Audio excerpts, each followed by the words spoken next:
All right, everyone. So today we are going to be looking at shadow studies. And so the actual new content you're going to learn, I think, is pretty small, right? It's a pretty easy day in terms of learning new content. But we're going to talk a lot about, or we're going to start the conversation about quality graphics, when you're doing conceptual communication versus analytical communication. And then we'll talk about how we're going to be developing our assignments from here on out, really. It's going to be a little bit more presentation-based. You're not going to actually present very much, but it will be a presentation-based format. So to get us started, I think what I want to do is just go through some of the imagery I've pulled together. So some of you may have found this already. If you go to assignment 2 in the class folder, and you go to this diagramming folder, I've got a series of images. Feel free to follow along if you want, but I'm just going to go through this up here. And I think that these images are valuable for you to keep. So I think it's probably a good idea if you wanted to copy just this whole folder onto your personal drive, because there are some files you're going to need too. So this is a diagram. This is a conceptual diagram done by Charles and Ray Eames, if any of you guys know who they are. They're mid-century, mid-20th century architects. They were a couple, and they focused on the post-war era manufacturing boom. So how do you mass produce housing? And so that was kind of their aesthetic, is sort of this more industrialized look, and a whole bunch of other things. We could talk about it all day, but what I really want to talk about is this diagram. This diagram is really an illustration of the intersection of all the forces that are at play in design. So, you know, one of them on the left, the one with the left-facing slashes, this little bubble here, it says, if you read it closely, that that area represents the interests of the design office. And the one on the other side that's going the other way, that's the interest of the client. And then this, you know, bean-shaped one that's going around the whole thing, that's the interest of society at large. And so really what this is communicating is that there really is no place for just the architect's vision. It's a collaboration and sort of amalgamation of all these different influences, and it's not just something that we come up with out of nowhere. So this is a little bit more of a conceptual diagram, right? It gets boiled down into very easily digestible bites that we can understand simply, right? So even if you just look at it, you can see that there are a couple of different components that are just crossing over one another to create something that is, you know, really at the heart of it, what's most important in the center. So simplifying that even more, right? That's basically a more intricate version of, or a more eloquent version, I should say, of a Venn diagram, right? And you've seen these. Every single one of you has seen these used in, you know, your literary analysis classes, you use it in math, you use it in color theory, in design, and we talked about this before too, right? So the friendship algorithm, not talking too much about the algorithm itself, but just the nature of an algorithmic diagram really is just a couple of components that are strung together as a linear idea that one can read.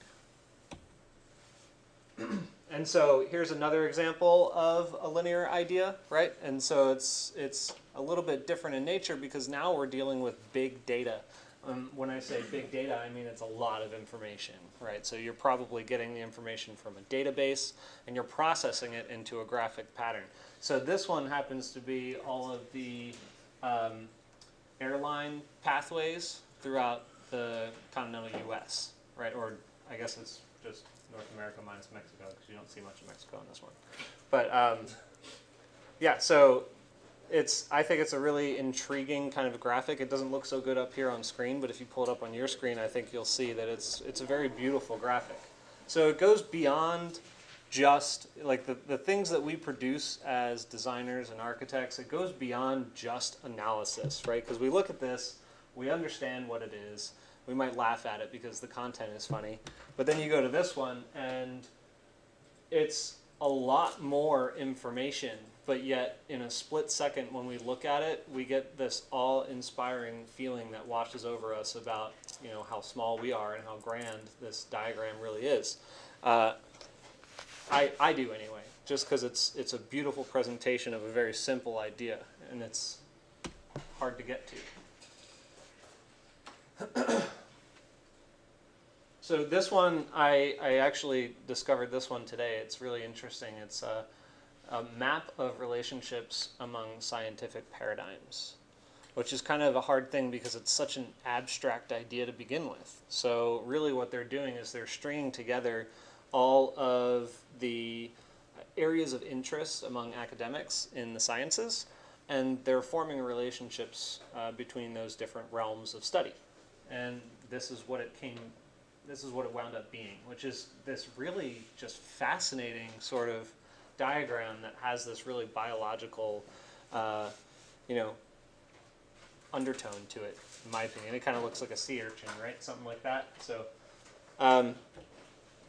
the way that we can move beyond just stating something, I think, is really huge for us as designers, because it takes us out of just designing the building, and we're no longer just designing the building, we're now designing the presentation of the building as well, which is the goal for all of us as designers. It goes so far as to, I had a critic in one of my classes who would review how we pinned up on the wall. Nothing about the graphics at all, but he would sit there with a ruler, you know, or a scale, and he would measure the spaces in between each of our boards. He would measure how far it is from the floor, how far it is from the ceiling, try and make sure that it's uniform. You know, all these things, while they're seemingly, you know, not important, they are incredibly important because it speaks volumes about what the presentation is. Just the fact that you leave a 1-inch gap in between two boards is a very different thing than if you pinned up two boards right next to one another so that they're touching, so you can't see the split between the two. So this one actually looks terrible up here, so I hope that you're looking at it on your screen. But this one it's basically another science diagram, and it's done in the same fashion that this one was done, where it's a map of scientific collaborations. So they just basically studied and made a giant spreadsheet of all the collaborative academic studies that have been done internationally and processed it into this really fantastic diagram. So then moving away from something that's abstract and into something that's a little bit more real, the New York City subway map, or any map for that matter, right? This is a diagram, because if you actually were to look at the construction documents for the New York City subway system, it doesn't look like this, right? The blue line that goes across here is not exactly in that curve. When it goes across the water, it's actually dead straight, but they're doing it as a simplification of the system so that we can read it, right? So lines are kind of moved outwards so that you can read the words. It's not exact. It's merely a representation of what it is. And so similarly, when we have our diagrams that we're presenting in our drawings, they're merely representations of the idea. Now that doesn't mean fudge it, and you know, that doesn't mean that you can just draw an angle on the sheet and pretend that it's your sun angle diagram. You do actually have to measure your sun angles.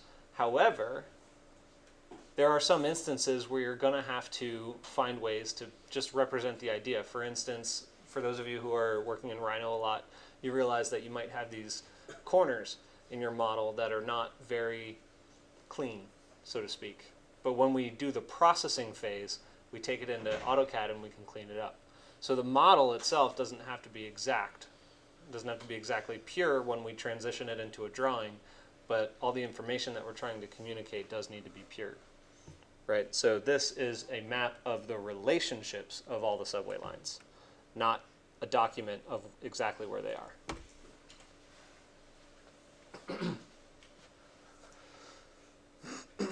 So this is a diagram of the program and use of Seattle Public Library. Rem Koolhaus is kind of a genius with his diagramming and graphics, and his whole firm. Basically, they're kind of geniuses with how they present information, I think. And I've got a giant book that I'm going to show you guys. I didn't bring it today. I should have, but basically, I want us to be rethinking the way we use text. That's why I'm showing you this one. And I'm not saying that we're going to do this, but I'm saying text is something that I think we operate on as a crutch, or with as a crutch. And the fact that you can create a diagram that's completely without text that communicates so much knowledge and information, and then similarly you can create a diagram that is almost purely text and still communicates a ton of information beyond just the text itself, I think is really an interesting sort of juxtaposition. So it's just something to think about. I want you to be thinking about that. And then real information that we're dealing with as architects and designers is the abstraction of real elements and then presenting them in a graphic means, right? So the language here really is not so much about the words themselves, but it's about the delineation of groupings, right? And those groupings can be done with color. It can be done with the spacing of these blocks. It can be done with sizes of blocks. But all these things are communicating, obviously, different ideas, right? The size means something different than the color, means something different than the wording, means something different than the column that it's in. So every single thing that's in this diagram has a purpose. And this is kind of just another example of it, but without text, without the aid of text, or as a supplement to the text. So then getting into sort of the direction we're heading, we're not going to be quite there yet, not this week, but we're heading this direction where we're actually creating these rather intricate diagrams of full systems for our building. Okay, and so we're going to do something sort of similar today where we're going to start off just looking at sun angles. But this is sort of an example of how you can blend simple graphics with simple text, but this one is a little bit more real. But it's a little bit better than if you were to just take, your sketch pad and start drawing in these systems, right? It communicates a little better once you've processed it into something that is clean and, I think, attractive. You've controlled your colors, you're controlling your text. And then similarly, if you're not using colors, it really boils down to what types of lines are you using. And we're going to talk a lot about those sorts of bits and pieces of a drawing as we progress. Our task here in this class is to get you thinking about, well, what does it mean to draw a gray line? What does it mean to draw a black line? What does it mean to draw a gray shade or poche versus a black shade or poche, or dashed lines versus dotted lines, right? So we're going to look at all these things through an iterative study. So the assignments, and this is where we're talking about the class itself, the assignments that you're turning in, I will review, and we're going to sort of follow up turning those in with, sort of a lecture-based critique. We might do some reviews where we're actually talking about it, because I think that it's really important for you to see what people are trying out. Okay, and I say trying out because it's really not just you guys doing exactly what I tell you, because I'm not, at a certain point, for now I will, but at a certain point I'm not going to tell you to use a dashed line instead of a solid line. You'll have to make that decision yourself and try it out. If it doesn't work, it doesn't work, but then everybody can learn by looking at your diagram that you've tried it out on that it doesn't work in that case. Okay, and we'll have those conversations as we move forward. Okay, so I'm going to explain our assignment that we're going to be doing today and this week in a moment, but are there any questions about what I just went over? Yes? Were you taught all the diagramming stuff, or did you learn it yourself? Taught it. Oh. Yeah, a lot of it. But diagramming is sort of what's the word I'm looking for? It's right on the tip of my tongue, but I'm losing my thought there. Diagramming is one of those things that you can be taught anything, but the way it's sort of like handwriting, you know, like you're taught, you know, to use your little guidelines, and everybody's letters are taught to look exactly the same. But then as soon as someone lets you go and you start developing your own habits, you know, the way that you're tilting your wrist, how you hold the paper on your desk, all those things contribute to what becomes your handwriting aesthetic, right? And so eventually we, as the authors of our diagrams, designing our diagrams, will get to a point where it has a certain aesthetic that really is us. Does that make sense? Any other questions? Yeah.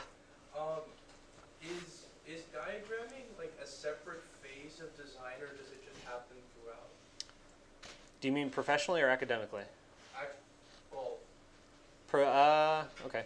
So whether or not it happens throughout kind of depends on you as the designer, and then B, where you're using it, right? So in the office, I'd say diagramming for the most part really happens in the beginning, right? In schematic design, I don't necessarily want to digress into all the different phases and stuff, but schematic design is the first actual design phase. And that's where you're going to do like program diagrams, like bubble diagrams that look more like that Venn diagram, or even the algorithm sort of has like adjacencies and relationships. That stuff happens in the beginning, but once you get down into like construction documents, the diagrams that you're producing are more technical, right? So for instance, a working drawing set for an electrical engineer is all diagrams, but they're technical diagrams. So let me pull something up real fast.